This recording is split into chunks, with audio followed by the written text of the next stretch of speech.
किसी के पास में नहीं बैठता, क्योंकि उसका संसार से कुछ कम ही लगाव होता है। वो माया को छोड़ता है और मायापति को पकड़ता है।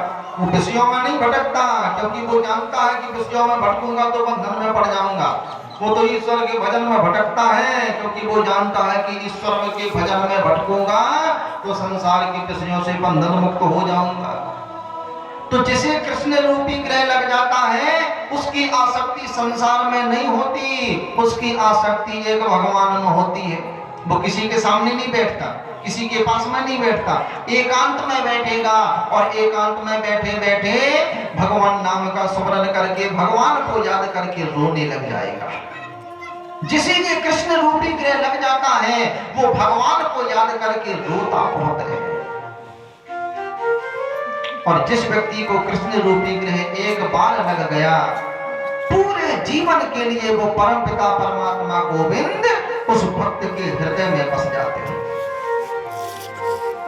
मीराबाई भी भगवान की कितनी बड़ी भक्त थी।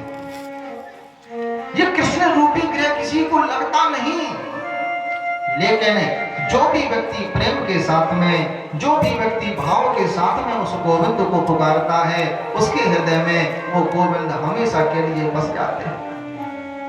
लेकिन संसार को छोड़ो तो सही, संसार की आसक्ति को छोड़ो तो सही, गोविंद के पास में आओ तो सही, क्योंकि भगवान कहते हैं कि मैं तो अपने भक्तों को दोनों हाथ पसार करके रोज बुलाता हूं, लेकिन मेरे भक्त मेरे पास में आते नहीं, वो संसार के पास में जाते हैं।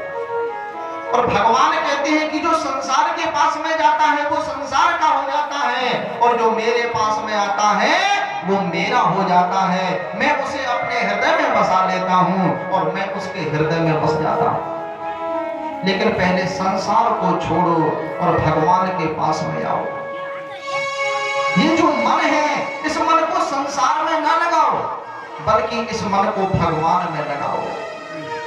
क्योंकि ये जो मन है ना, ये हमारा मन एक फूल की तरह होता है और अगर आप इस मन रूपी फूल को संसार के लोगों को दोगे, संसार के लोगों के चरणों में चढ़ाओगे तो ये आपका मन रूपी फूल सड़ जाएगा और गल जाएगा।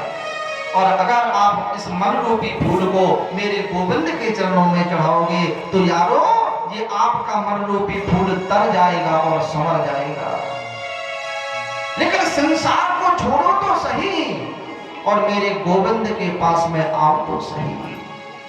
जैसे मीराबाई, भाई छोड़ा बंधु छोड़ा, छोड़ा सगा सोई, और मेरे तो गिरधर गोपाल दूसरों ना कोई।